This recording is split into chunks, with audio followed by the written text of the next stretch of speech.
Occasion ఏదైనా location ఎక్కడైనా తెలుగువారి వేడుక అంటే ఆలివ్ మిఠాయి ఉండాల్సిందే.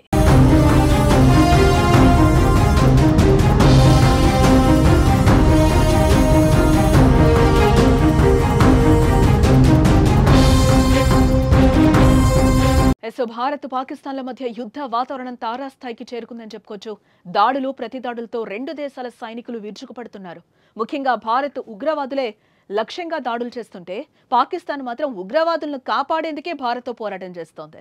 ఈ నేపథ్యంలోనే ఎల్ఓసి వద్ద దొంగ దెబ్బ తీసేందుకు కవ్విస్తోంది. అయితే ఇరు దేశాల మధ్య ఉద్రిక్తత వాతావరణం నెలకొన్న తరుణంలో Pakistan army chief general Asim మునీర్కు అమెరికా విదేశాంగ కార్యదర్శి మార్కో రూబియో ఫోన్ చేశారు. భారత్తో యుద్ధాన్ని ఆపేయాలంటూ సూచించినట్లుగా తెలుస్తోంది.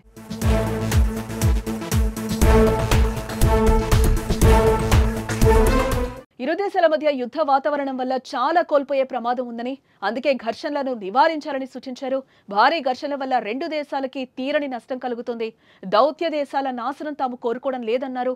అందుకే దాడులు వద్దంటూ వివరిస్తున్నారాయన. అయితే పాక్ ఆర్మీ చీఫ్ కు ఫోన్ చేయకముందే భారత విదేశాంగ మంత్రి జైశంకర్, పాకిస్తాన్ ప్రధానమంత్రి షెహబాజ్ షరీఫ్లతో విడివిడిగా మాట్లాడిన ఆయన ఇరు దేశాలు ఉద్రిక్తతలను తగ్గించాల్సిన అవసరాన్ని నొక్కి చెప్పారు. ఉగ్రవాద గ్రూపులకు మద్దతులను అంతం చేయడానికి పాక్ ఖచ్చితమైన చర్యలు తీసుకోవాలని పునరుద్ఘాటించారు. ఇరు దేశాల మధ్య భవిష్యత్తులో ఘర్షణలను నివారించడానికి నిర్మాణాత్మక చర్చలకు అమెరికా సహాయం చేస్తుందని రూబియో చెప్పినట్లుగా సమాచారం. అటు అమెరికా అధ్యక్షుడు డొనాల్డ్ ట్రంప్ కూడా రెండు దేశాల ఉద్రిక్తతలను తగ్గించుకోవాలని కోరిన విషయం తెలిసిందే. ఈ ఉద్రిక్తత వీలైనంత త్వరగా తగ్గుముఖం పట్టాలని అధ్యక్షుడు కోరుకుంటున్నారు. దశాబ్దాలుగా ఇరు దేశాలు ఒకదానితో ఒకటి విభేదిస్తున్నాయని ఆయనకి తెలుసు అని white house press secretary Karoline Leavitt అన్నారు.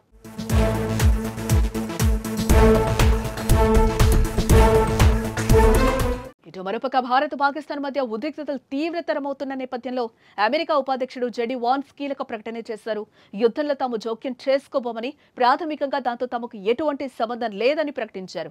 భారత్ పాకిస్తాన్ దేశాలు అమెరికా నియంత్రణలో లేవని, ఉద్రిక్తతలను తగ్గించాలని మాత్రమే ఆ రెండు అణ్వస్త్ర దేశాలకు మేము సూచించగలమంటూ చెప్పుకొచ్చారు. దౌత్య మార్గాల ద్వారా ఇరు దేశాలకు ఈ విషయాన్ని తెలియజేస్తామని ఆయన ఓ ప్రకటనలో చెప్పారు.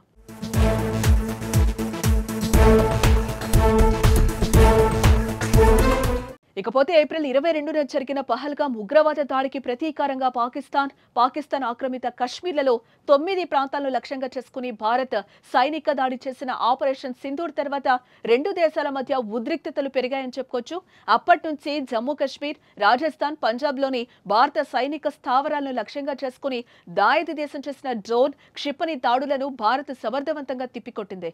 పాక్ తాజాగా రెచ్చగొట్టే చర్యగా జమ్మూ కశ్మీర్ నుంచి గుజరాత్ వరకు అంతర్జాతీయ సరిహద్దుతో పాటు నియంత్రణ రేఖ వెంబడి భారత్లోని 26 ప్రదేశాల్లో సాయుధ డ్రోన్లతో దాడికి పాల్పడింది. పాకిస్తాన్ డ్రోన్ దాడులను భారత్ తిప్పికొట్టిన కొన్ని గంటల తర్వాత శ్రీనగర్లో కూడా బహుళ పేలుళ్ల శబ్దాలు వినిపించాయి.